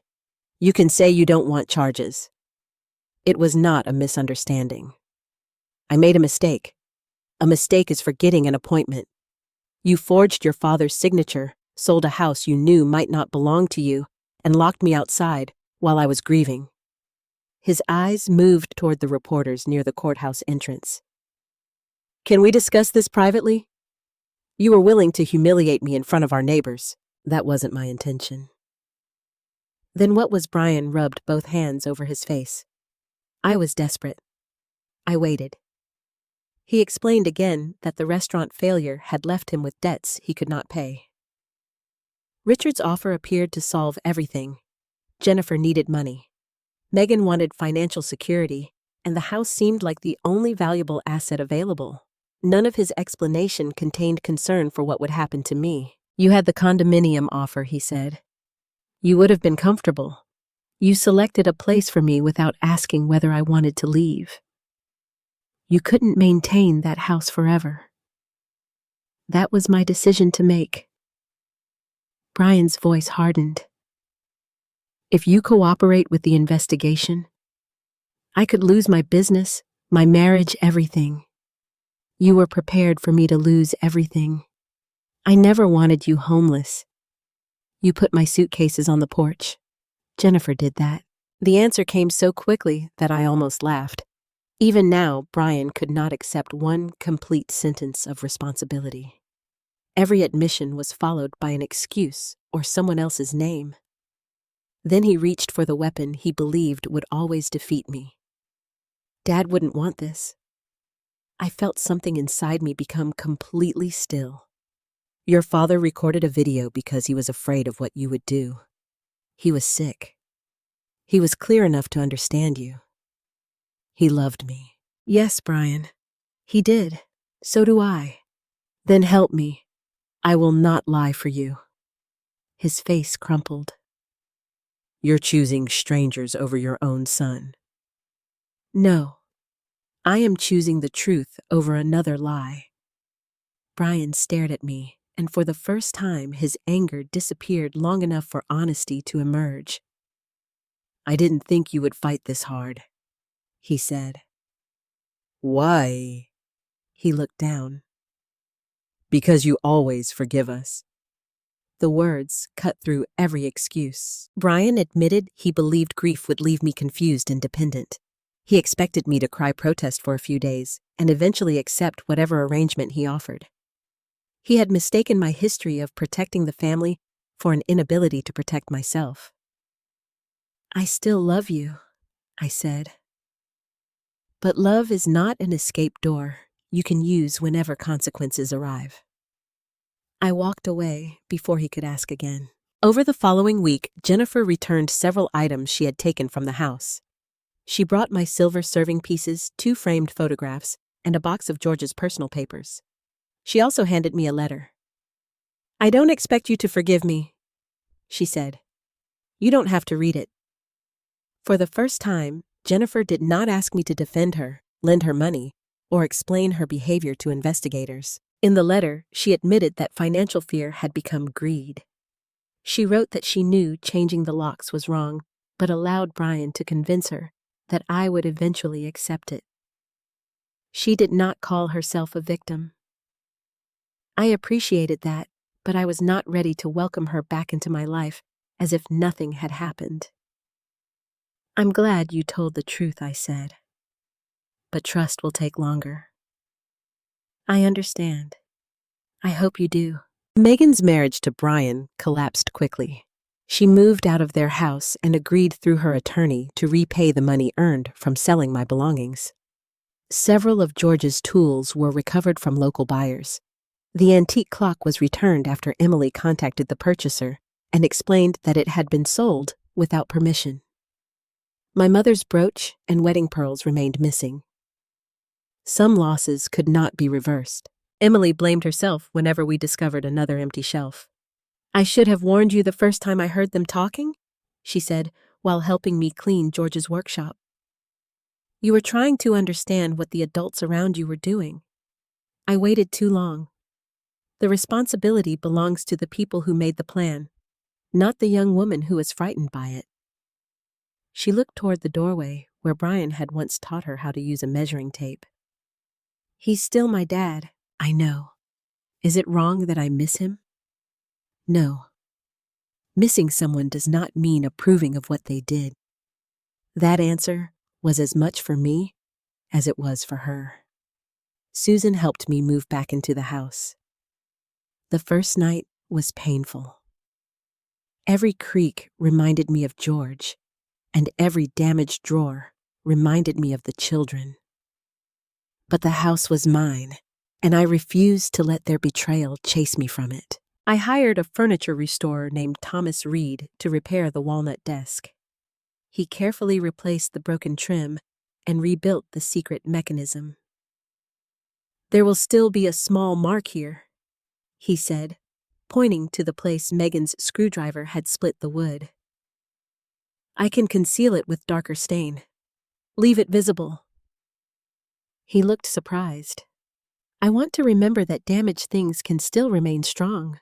When the work was finished, the desk looked beautiful again. The laurel carvings George had made for me caught the afternoon light just as they had 30 years earlier. I placed his first letter and a certified copy of the deed inside the restored compartment. As I pushed the narrow box closed, it caught against something behind the panel. At first, I thought the new mechanism had jammed. I removed the center drawer and reached around the back. My fingers touched a folded sheet of paper wedged between the inner wall and the old wooden rail. The page was thinner than the letter from the oilcloth envelope. It must have slipped behind the compartment years earlier or been placed there separately. I pulled it free. Across the top, George had written Laura, "After the house is safe, this is the choice only you can make." I sat in his chair and unfolded the page. For weeks, I had believed the deed contained George's final plan for me. But the first sentence of this new message showed me that protecting the house had only been the beginning. "Do not stay there because of me," George had written. "A home should shelter your future, not imprison you inside our past." I read George's final page 3 times before I could continue. "Do not stay there because of me. A home should shelter your future, not imprison you inside our past." For weeks, I had fought to reclaim the house because it represented everything Brian tried to take from me. My security, my memories, and my right to decide my own future. Yet George understood something I had not allowed myself to consider. Winning the house did not mean I had to remain in it. His letter continued. "The deed gives you a choice, Laura. That is all I ever wanted it to give you. Sell the house if the rooms become too quiet. Keep it if it still brings you peace. Paint every wall, change every room, or begin somewhere new. Please do not turn our memories into another duty you must carry." I looked around the living room. George's chair stood near the window. His favorite lamp had been recovered, but the shade remained cracked. Empty spaces marked the places where furniture had been sold. The house no longer looked exactly as it had before his death. For the first time, I asked myself a question no one else had asked. What did I want? Susan found me sitting beside the walnut desk that evening. "I could sell it," I said. "The desk, the house." She sat across from me. "Do you want to?" I don't know. George and I had expected to grow old there together. Without him, every room contained an absence. The bedroom held the empty side of our bed. The kitchen still had the hook where he hung his coffee mug. His workshop smelled faintly of sawdust even after most of the tools were removed. Selling might give me freedom from those daily reminders. But when I imagined moving, I saw Brian's condominium brochure. I heard him saying I did not need a large house because I was 68. Leaving now felt too close to fulfilling the plan he had made for me. Susan seemed to understand. "Do not stay because Brian tried to make you leave," she said. "And do not leave simply to prove you're free. Give yourself enough time to discover which choice is actually yours." For the next month, I made no permanent decision. I replaced the missing furniture with simple pieces I chose myself. I painted the kitchen a soft blue George would never have selected. He preferred beige because he claimed it matched everything. Each time I rolled blue paint across the wall, I felt as though I were giving myself permission to exist beyond my marriage without erasing it. I converted our bedroom into a brighter space and moved several of George's belongings into a memory chest. His presence remained, but it no longer occupied every surface. While organizing the guest rooms, I received a call from a woman named Margaret Hill at the Cedar Falls Senior Resource Center. David had referred her to me after she asked about the legal dispute. Margaret explained that many older women faced housing insecurity after losing a spouse. Some discovered their names were not on deeds. Others were pressured by children to sell property or sign financial documents they did not understand. Temporary housing is one of our greatest needs, she said. Sometimes, a woman only needs 2 or 3 weeks in a safe place while an attorney helps her understand her rights. After the call, I stood in the upstairs hallway. 3 bedrooms had once belonged to Brian, Jennifer, and Emily. Now, 2 were empty. A possibility began taking shape. I did not want my house to become a museum of what I had lost. I wanted it to protect someone just as George's hidden deed had protected me. With Susan's help, I began working with the senior center to create a small, temporary refuge. It would not be a formal shelter or medical facility. It would provide short-term rooms for older women facing displacement, financial coercion, or family exploitation. Susan volunteered to coordinate meals and transportation. Emily created information packets about local legal services and helped the center establish a telephone referral process. The first time we placed fresh sheets on the guest beds, I felt the house breathe again. Jennifer heard about the project from Emily. She asked whether she could help paint one of the rooms. My first instinct was to refuse. The last time Jennifer handled my belongings, she had packed them for my removal, but she did not arrive uninvited. She did not ask Emily to persuade me. Instead, she sent a short message. I understand if the answer is no. I would like to help if you're comfortable. I allowed her to come for two hours. The meeting was awkward. We painted mostly in silence. Jennifer followed every boundary I set and left at the agreed time. Before going, she told me she had begun counseling. I kept telling myself I was following Brian, she said. My therapist asked why I needed that excuse. I did not reassure her. I hope you find the honest answer. So do I. Our relationship did not heal through one conversation. It began through small, uneventful moments. Jennifer returned a borrowed ladder on time. She called before visiting. She stopped asking Emily for information about my case. I established 3 rules: no lies, no requests for money, and no unannounced visits. Jennifer accepted them. Brian continued sending letters. The first blamed Richard for pressuring him. The second blamed Megan for helping prepare the false will. The third said the investigation was destroying his health. None contained a true apology. I stored the letters unopened after reading their first lines. Then, almost 4 months after the hearing, another envelope arrived. This letter was different. Brian wrote that no business debt had forced him to change my locks. Richard had not forced him to lie. Megan had not forced him to copy George's signature. Jennifer had not forced him to remove me. He had chosen each step because he believed his needs mattered more than my rights. I read that paragraph twice. He did not ask me to stop the investigation. He did not request money. He did not demand forgiveness. At the end, he asked for one conversation, whenever or if ever I felt ready. I called David before answering. He reminded me that I was under no obligation to meet Brian. Susan reminded me that an apology did not automatically restore trust. Both were right, but I wanted to look into my son's eyes and learn whether he finally understood what he had done. I agreed to a carefully arranged meeting. It would take place during daylight, with Susan nearby and Emily aware of the time. Brian could remain for 1 hour. He would not receive a key. On the morning of the meeting, I sat in the restored living room and waited. Months earlier, Brian had stood in that same room while I begged him to open the door. Now I was seated inside the home he had tried to sell, surrounded by the life I had chosen to rebuild. At exactly 10 o'clock, someone knocked. Brian did not attempt the handle.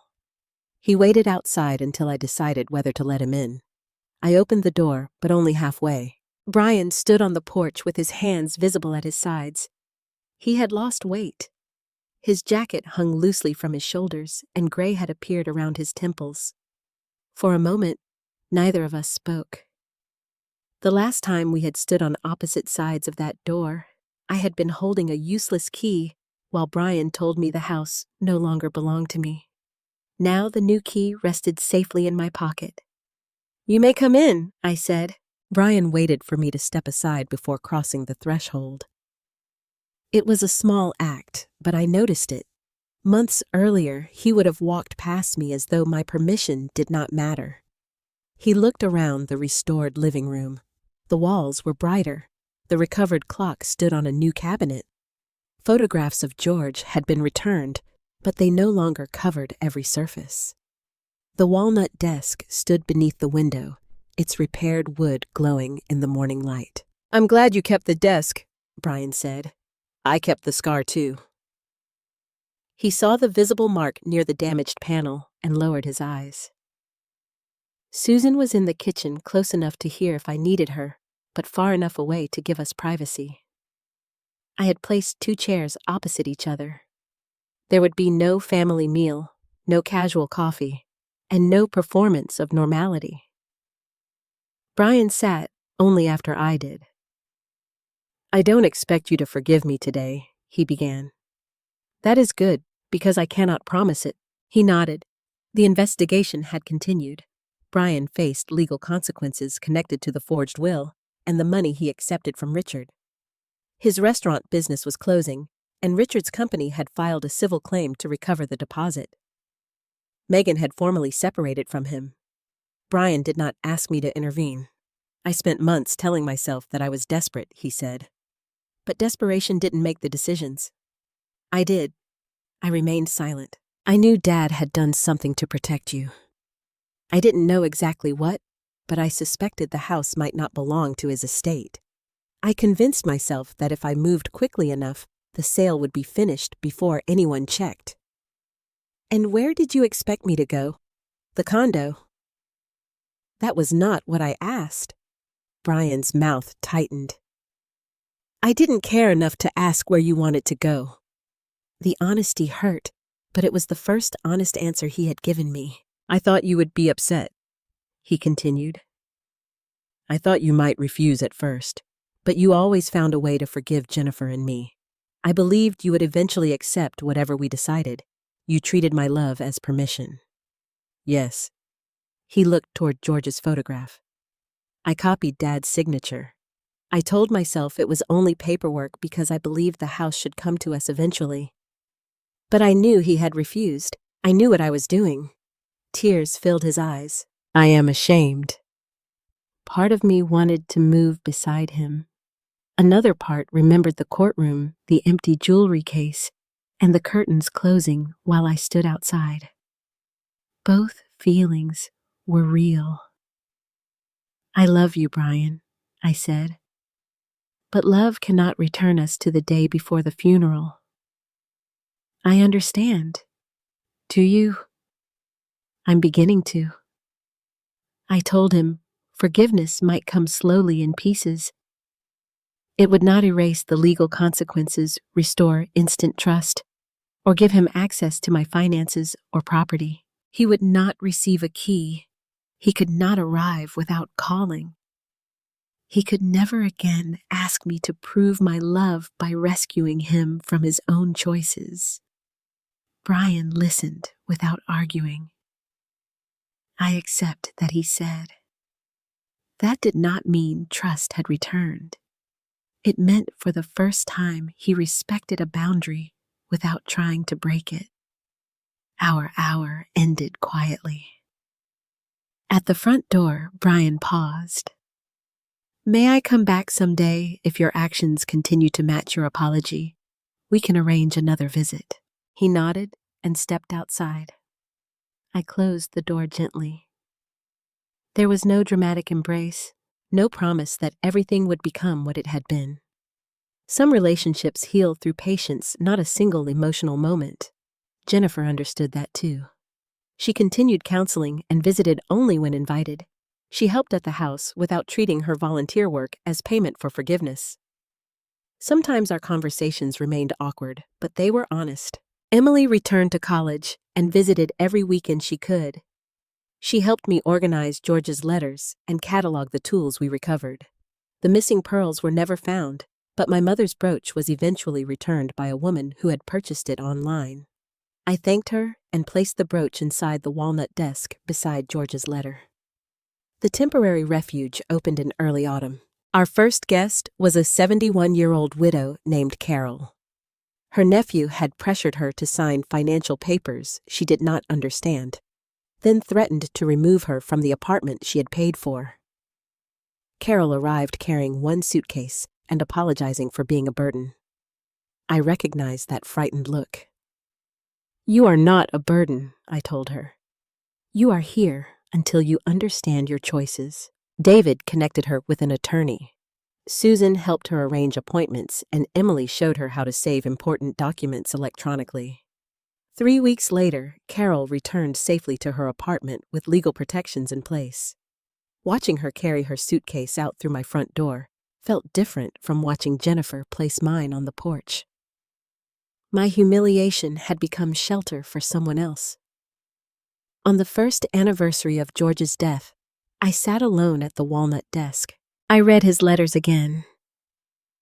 Then I placed the final page inside the restored compartment with the certified deed and closed the panel. "You saved me," I whispered.